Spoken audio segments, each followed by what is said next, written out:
Hello,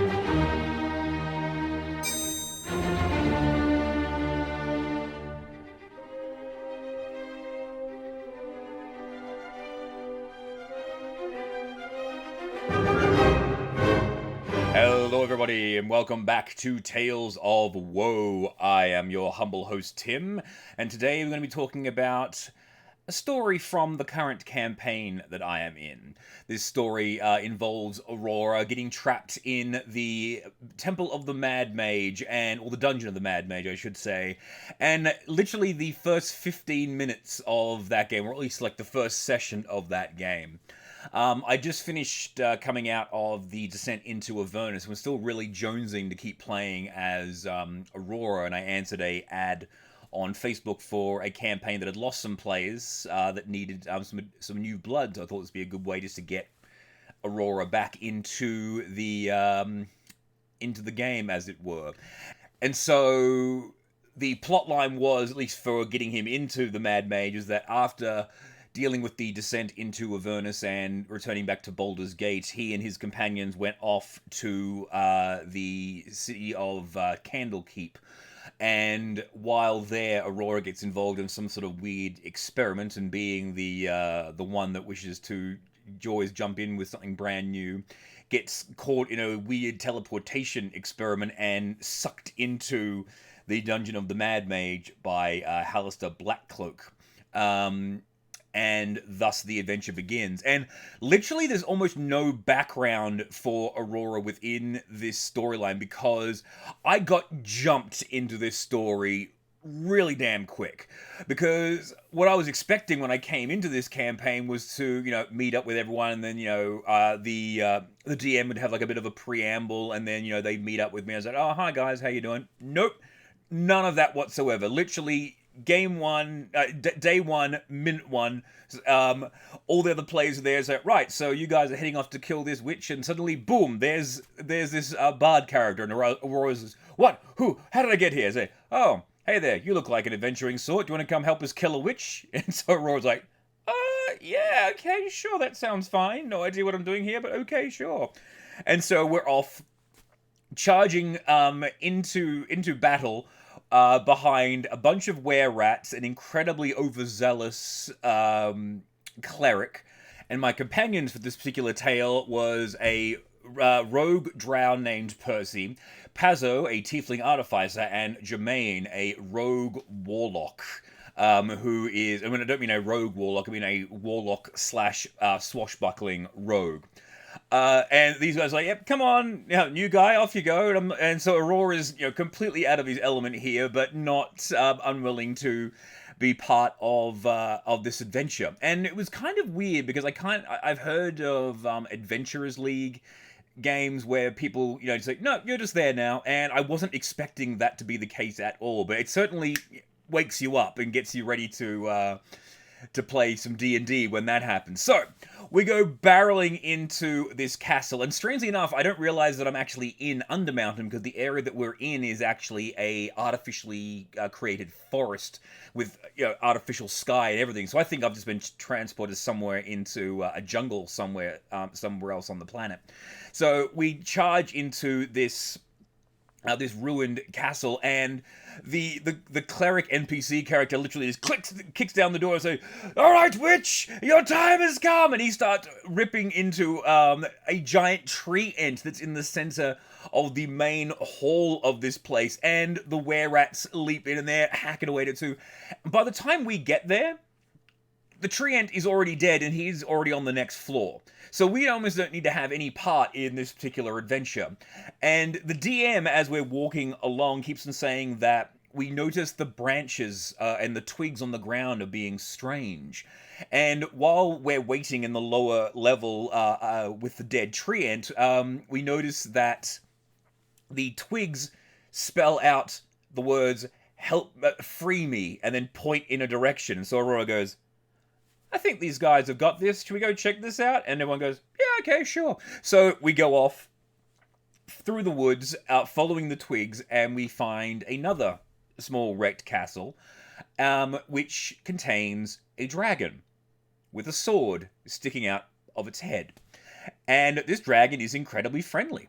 and invites us in for tea, and is being really really jovial and isn't really worried about hoarding its gold. Percy sees all the gold and he's like, must have gold, must have gold. And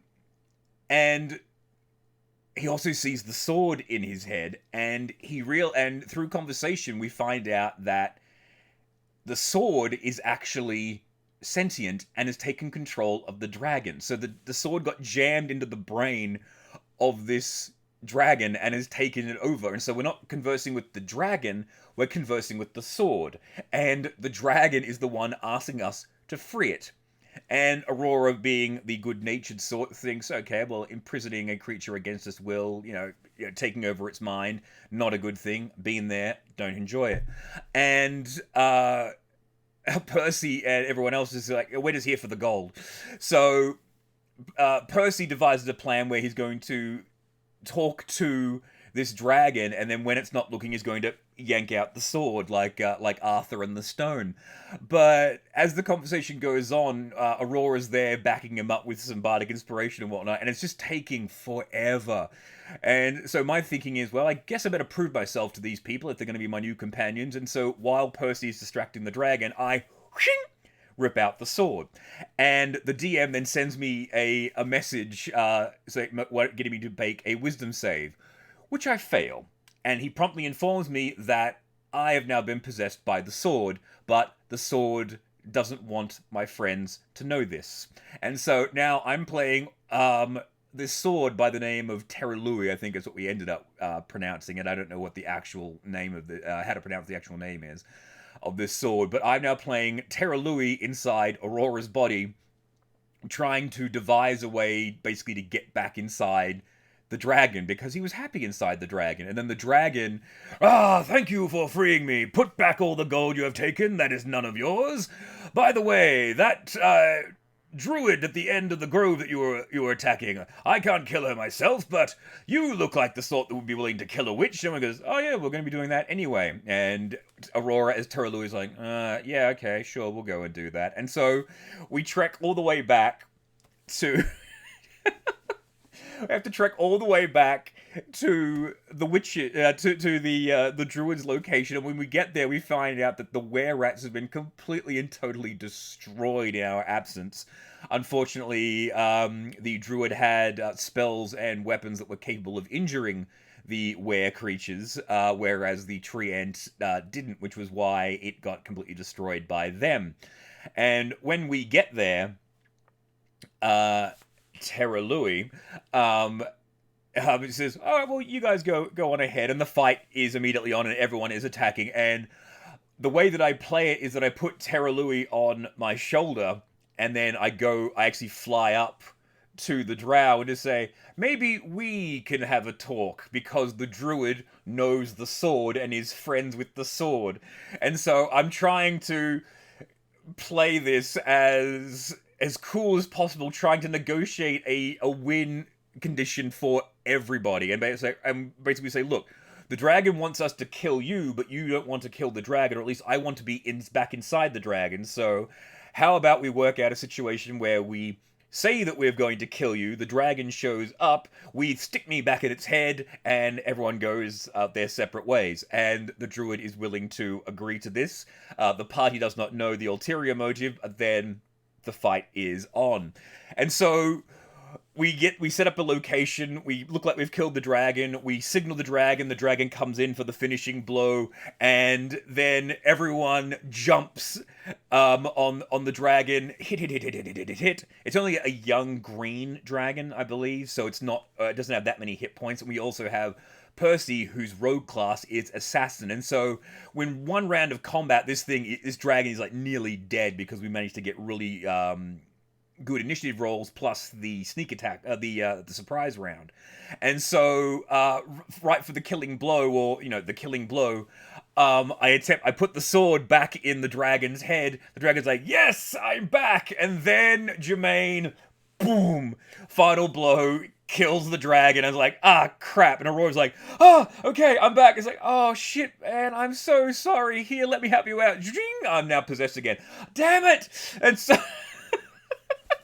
So I've been possessed by this sword twice. I figured it would actually be friendly towards me because I didn't want to actually to take it out. But then, so then everyone is now turning on the drow, not on the drow, on the druid as well. So we're running through the forest, and Aurora manages to pass his save and shake off the sword and say, "Look, I'm sorry about this. Here, we'll talk about this when it's over." Puts the sword away, and we go off. Big ass fight. The druid is dead. The dragon is dead. The were-rats are dead. Everything on this level is dead. We've literally murder hobo this entire place in less than 2 hours of gameplay time from when I actually showed up. So, yeah. That was my first 2 hours in the dungeon of the Mad Mage. And yeah, if you want to talk about escalating something from, 0 to 100 in no time flat, this was the game for it. And there's been a few more mishaps that have gone on in this campaign, but I will share those later on in some other Tales of Woe. So, I hope you all enjoyed this rambling, exciting tale. If you did, please like and subscribe. If you didn't, dislike and subscribe. Or, leave a comment, anything you like. So, come back for more Tales of Woe. I have been your humble host, Tim, and remember to keep on blending. Bye!